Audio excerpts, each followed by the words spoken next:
Hello aspirants, a very warm welcome on the YouTube channel of Analyst IAS.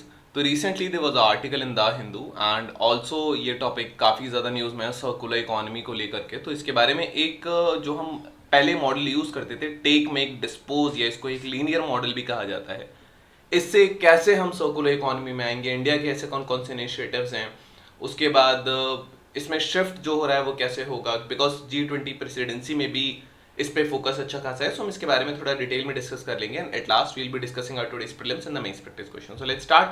Y news recently जो G20 presidency हुई थी उसमें जो resource efficiency या circular economy वाला जो टॉपिक है इसको फोर फ्रंट पर रखा गया था, इसकी इंपॉर्टेंस को सबके सामने लाया गया था। ये जो स्ट्रैटेजीज हैं इनका जो एम है बेसिकली रिसोर्स एफिशिएंसी या सर्कुलर इकोनॉमी का, ये जो हम नेचुरल रिसोर्सेज पे इतना ज़्यादा डिपेंडेड हैं इन पर डिपेंडेंस कम करना है, जो वेस्ट जो होता है उसको भी मिनिमाइज कर लेना है and also to encourage sustainable practices.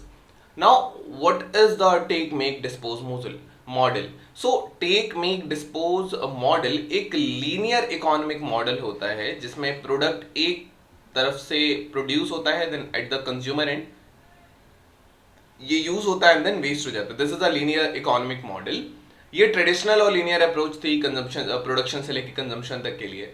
इस मॉडल में एक्चुअली नेचर से हम रिसोर्स लेते हैं, एक्सट्रैक्ट करते हैं एंड देन हम उसका कोई प्रोडक्ट बनाते हैं एंड प्रोडक्ट यूज करने के बाद हम उसको वेस्ट में डिस्पोज कर देते हैं। सो this is the case, this is a linear model जब हम ज़्यादा यूज़ नहीं कर पाते। तो इसमें जो शिफ्ट की अगर हम बात करेंगे तो रिसोर्स एफिशिएंसी या जो सर्कुलर इकोनॉमी है ये एक्चुअली एक तरीके से ये बहुत पाइवोटल ड्राइवर्स की तरह इमर्ज कर रहे हैं सस्टेनेबल डेवलपमेंट के लिए, और ये ग्लोबल स्केल पर इन पर बहुत ज़्यादा वाइड स्प्रेड अटेंशन अलग अलग कंट्रीज दे रही हैं। They are basically recognising urgency to shift from our traditional जो लीनियर मॉडल जो टेक मेक डिस्पोज मॉडल था, इससे ज़्यादा सस्टेनेबल मॉडल जो रिड्यूस रीयूज और रिसाइकल मॉडल है इस पर शिफ्ट करने के लिए इंडिया के जो 3 कोर थीम्स हैं G20 फोरम में, उसमें से एक कोर थीम जो है वो resource efficiency and circular economy है।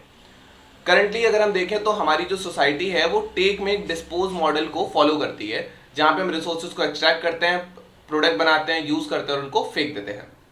ये जो अप्रोच है ये एक लॉन्ग रन के लिए अगर हम देखें किसी भी कंट्री के लिए, किसी भी इकोनॉमी के लिए भी ये सस्टेनेबल नहीं है और इससे आगे जाके एनवायरमेंट प्रॉब्लम्स बहुत ज़्यादा होती हैं। तो what do we mean by the circular economy?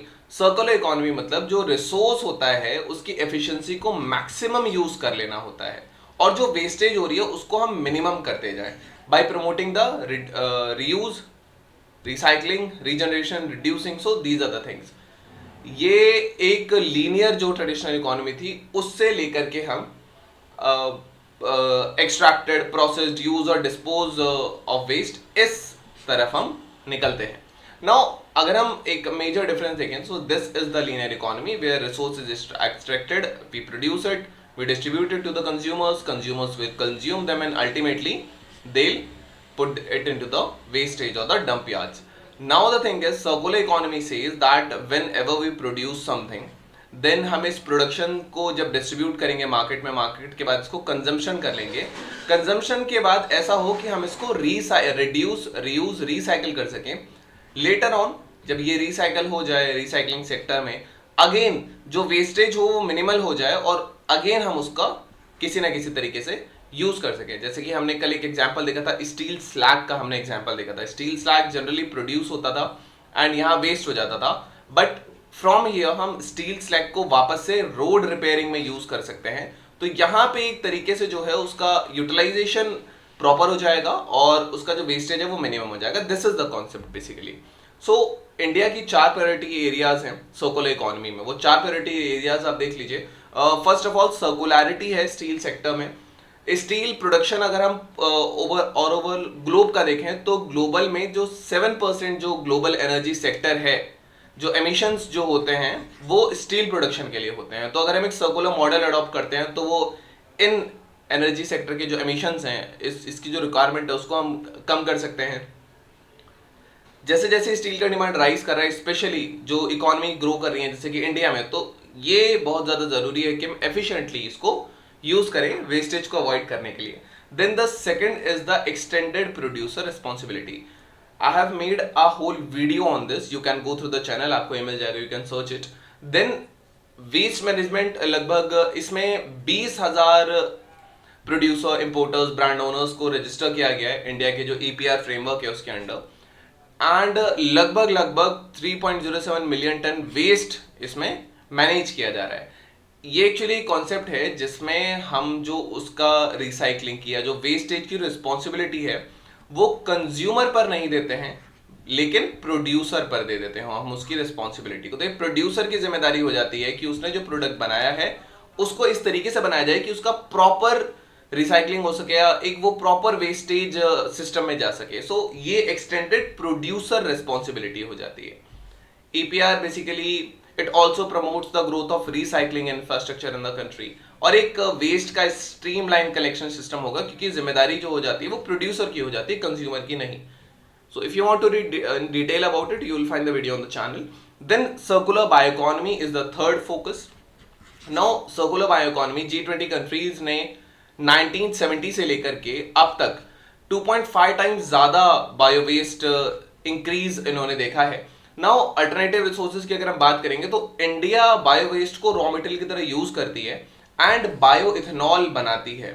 So we are working towards this thing, so it will basically help to not depend on the direct resources, directly हम यूज नहीं करेंगे। So this is the case, ये एक circular economy हो जाएगा। Then industry led resource efficiency and circular economy coalition is there. Industries बहुत important role play करती हैं सर्कुलर इकोनॉमी में, obviously they do.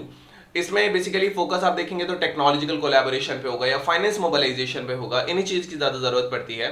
So private sector को अगर इसमें इन्वॉल्व करते हैं तो सर्कुलर इकोनॉमी में जो ट्रांजिशन हो रहा है ये और ज्यादा फास्टर रेट से होने लगेगा। इंडिया के एफर्ट्स क्या है सर्कुलर इकोनॉमी के, बायो इकोनॉमी की तरफ, या इंडियन स्कीम्स क्या हैं? तो पहला प्रधानमंत्री जीवन योजना है, इट्स G1 योजना। ये basically second generation ethanol projects को सपोर्ट करता है, जिसमें हम सेकेंड जनरेशन मतलब जो वेस्ट फीड स्टॉक होता है इससे हम बायो इथेनॉल बनाते हैं, जैसे कि क्रॉप रेसिड्यू हो गया एंड म्युनिसिपल सॉलिड वेस्ट हो गया, ये सारी चीजें। देन गोबरधन स्कीम है, ये जो ऑर्गेनिक वेस्ट है इसको कंपोस्ट में, बायोगैस में या बायोफ्यूल में कन्वर्ट करती है। सस्टेनेबल एग्रीकल्चर प्रमोट होगा, पोल्यूशन कम होगा। This is the Gobardhan scheme using the cow dung और any dung like that. Then sustainable alternative towards affordable transportation, that is SATAT scheme.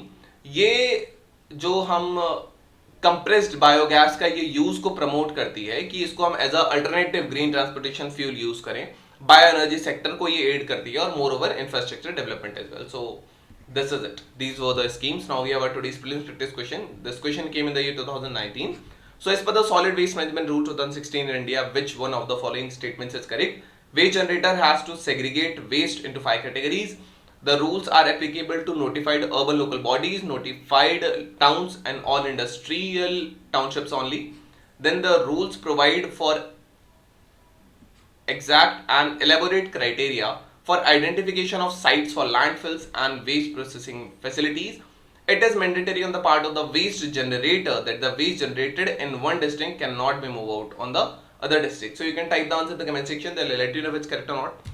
Then we have our main practice question, what is the circular economy and why is it considered significant in the context of sustainable development? How does the circular economy impact the environment and economy?